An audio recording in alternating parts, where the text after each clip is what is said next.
What's up, guys? Jordan from Bennett's Customs. Today we are featuring the Peach Fuzz on this episode. We've had quite a few people actually hit us up and just ask a little bit of information on the bike. They saw it on the cover of Dice magazine and a few different features on it, and yeah, you've asked for a little bit of info. So today we are going to tell you a little bit of the backstory on this and the build process and just a few pieces that I really enjoy about this bike and the fun bits that we had doing it. All right, so a little bit about the backstory on this bike.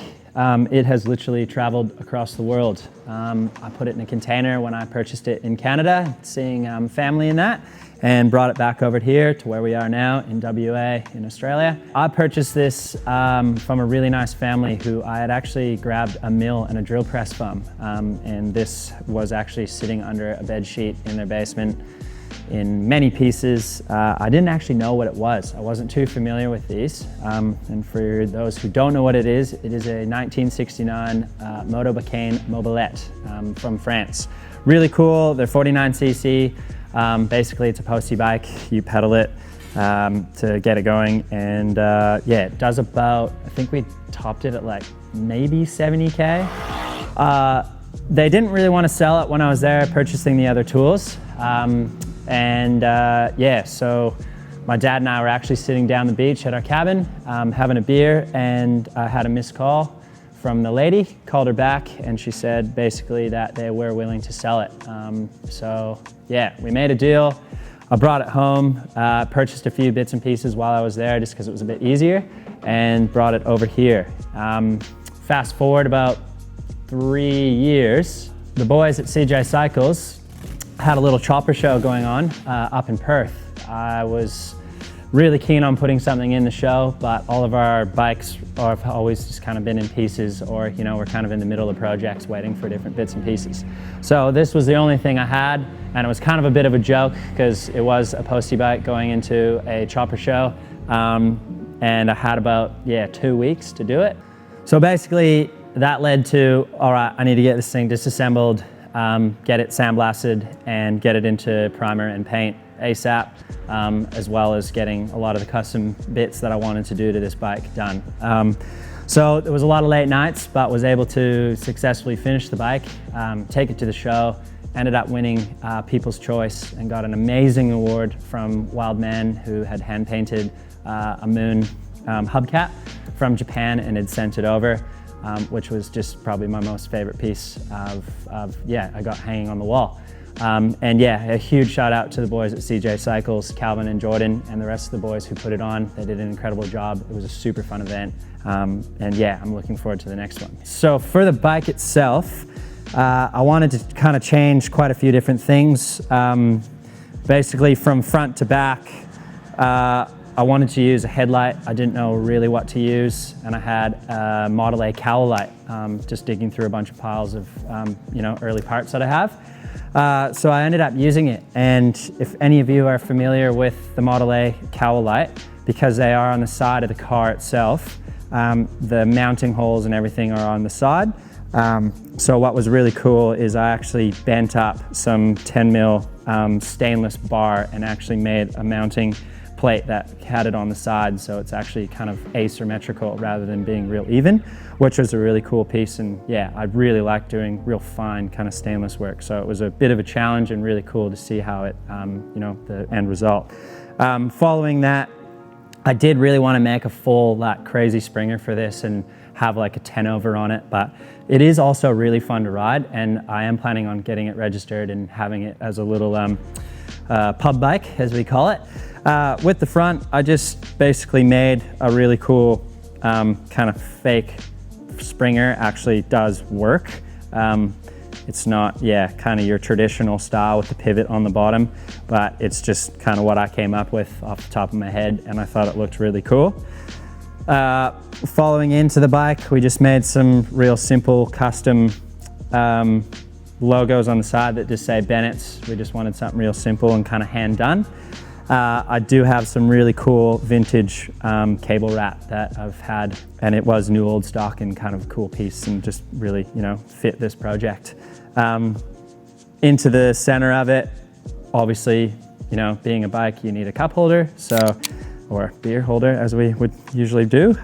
So I ended up bending up some 10 mil stainless round bar and made another kind of asymmetrical mount for the beer holder itself.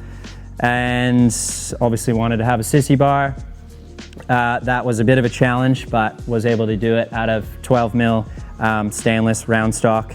A little bit with stainless, it likes to move quite a bit when you're heating it up. So obviously after I had got it in the template and the jig and pulled it out, it did want to move a little bit. I had this really cool rose. It's a glass rose. I've had it for quite a few years, and what it was actually a vintage perfume bottle. And I've always wanted to use it for like an accessory light or something in a car or on a dash, and I never really had any ideas. And as soon as I thought about this bike and kind of where I was going with it, the idea, kind of having it that pink color with the nice white seat, white grips, I thought that was going to be perfectly suitable for what I was trying to achieve to build. So it is actually runs off the taillight, which is really neat. So at nighttime, the rose does glow red, which was really cool, and just features a LED in the back of it, and it's obviously quite bright. The taillight, that was just a good mate of mine across the street, Mark. He had gone to an antique shop, was buying a couple things, saw this really cool Lucas taillight on the back of a shelf, and I obviously just grabbed it off of him, and it fit perfect. I had to make, obviously, a full mount for it and make it blend into the guard itself. And yeah, I feel like it really kind of just finished off the back of the bike. The wiring side of it is just like a really nice vintage cloth wrap.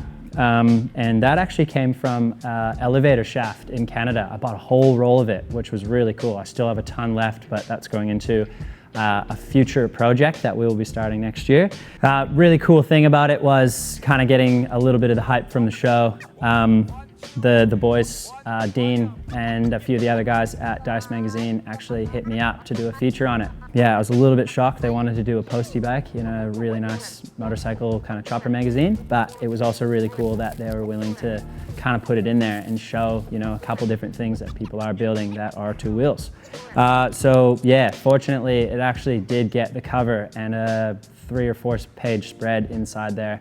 My mate, Josh and I, Josh Ball Images, he actually helped me take the photos, and yeah, it was really cool to actually get the magazine in flesh. Big shout out to the boys at Dice Magazine for giving me the opportunity to be able to do that.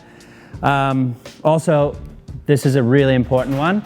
I really want to give a massive shout out to Carl Fisher at Japan's Customs, or on YouTube, he is Make It Custom. I'm assuming a lot of you guys knew who he is, or no, sorry.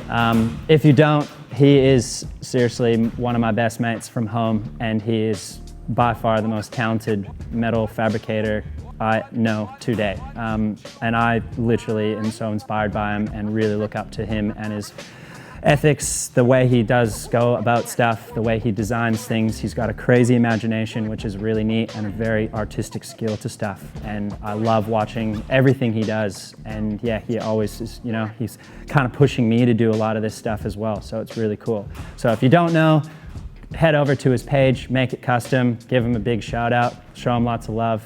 Another thing too, you know, we are new to YouTube, and we have a lot of really cool things coming up for future episodes. So just wanted to say thank you to everyone who has subscribed to our channel, and all the comments. They do literally mean a lot. It's so neat to see so much positive feedback.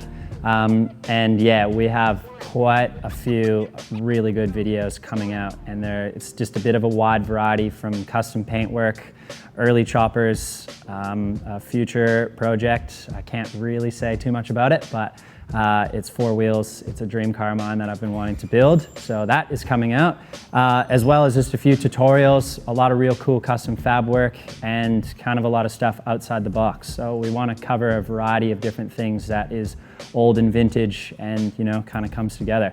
So yeah, make sure you guys subscribe, like, share, all of the above, and we'll see you on a future episode next week on Bennett's Customs.